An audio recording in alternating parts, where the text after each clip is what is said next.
Praise the lord. మన ప్రభువును ప్రియరక్షకుడైన యేసుక్రీస్తు వారి అతి ప్రశస్తమైన నామంలో మీ అందరికీ ఉదయకాల శుభాభివందనములు మరియు లెంటు శుభాలు తెలియజేస్తా ఉన్నాను. ఈ దినము కొరకు ఏర్పాటు చేయబడిన పాత నిబంధన పాఠ్యభాగము ప్రవక్త అయిన యెషయా గ్రంథము 43వ అధ్యాయము 3వ వచనము. పరిశుద్ధ దేవుడినైన నేనే నిన్ను రక్షించువాడను. ఈ వాక్యమును మనము గమనించినట్లయితే దేవుడు ఇజ్రాయేలుకు అండగా నుండి రక్షణ కలుగజేస్తానని వాగ్దానము చేయుచు ఈ మాటను పలికినట్లుగా మనం చూస్తూ ఉన్నాము. నా ప్రియ సహోదరులారా, దేవునికి నీవు చాలా ప్రశస్తమైన ప్రియమైన వ్యక్తివి గనుకనే నిన్ను రక్షించుటకు ఆయన పరలోకమును విడిచి భూలోకానికి దిగివచ్చారు కనుక నేడే నీ జీవితంలో దేవుని రక్షణ అనుభవించాలంటే ఆయన యందు విశ్వాసము ఉంచినట్లయితే రక్షకుడైన దేవుడు నిన్ను ఆపదల నుండి, పాపము నుండి, సాతాను నుండి, నరకము నుండి నిన్ను రక్షిస్తానని యొక్క వాక్యము ద్వారా మాట్లాడుతూ ఉన్నాడు.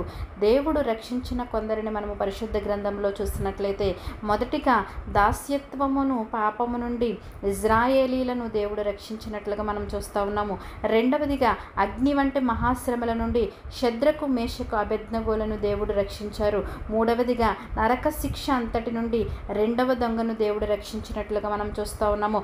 వారిని రక్షించిన దేవుడు ఈ దినాన్న నిన్ను కూడా రక్షించడానికి ఆయన సిద్ధ మనసు కలిగి ఉన్నాడు గనుక నీవు ఆయన యందు విశ్వాసం ఉంచినట్లయితే రక్షకుడైన దేవుడు నిన్ను ప్రతి ఒక్క ఆపద నుండి, ప్రతి ఒక్క పాపము నుండి, సాతాను చెర నుంచి, నరకము నుండి నిన్ను రక్షించి ఆయన నిత్య జీవము నీకు అనుగ్రహిస్తానని యొక్క వాక్యము ద్వారా మాట్లాడుతున్నాడు. దేవుడిచ్చే నిత్య జీవాన్ని, ఆ రక్షణను నీవు పొందుకునేలాగున అట్టి కృప పరిశుద్ధాత్మ దేవుడు మనందరికీ అనుగ్రహించునుగాక. తలలు వంచి ప్రార్థనలు ఏకీభవించవలసిందిగా కోరుచున్నాను. మహోన్నతుడును మహాగణుడైన మా ప్రియ పరలోకపు తండ్రి, నీ ఘనమైన శ్రేష్టమైన నామానికి స్తోత్రములు చెల్లిస్తా ఉన్నాము. పరిశుద్ధ దేవుడినైనా నేనే నిన్ను రక్షించువాడనని నీ యొక్క వాక్యము ద్వారా మాతో మాట్లాడి ఉన్నావు ప్రభా. నీవిచ్చే రక్షణను మేము పొందుకునేలాగున అట్టి కృపను మాకు అనుగ్రహించమని యేసయ్య అతి పరిశుద్ధ నామములో అడిగి వేడుకొనుచున్నాము తండ్రి. ఆమేన్.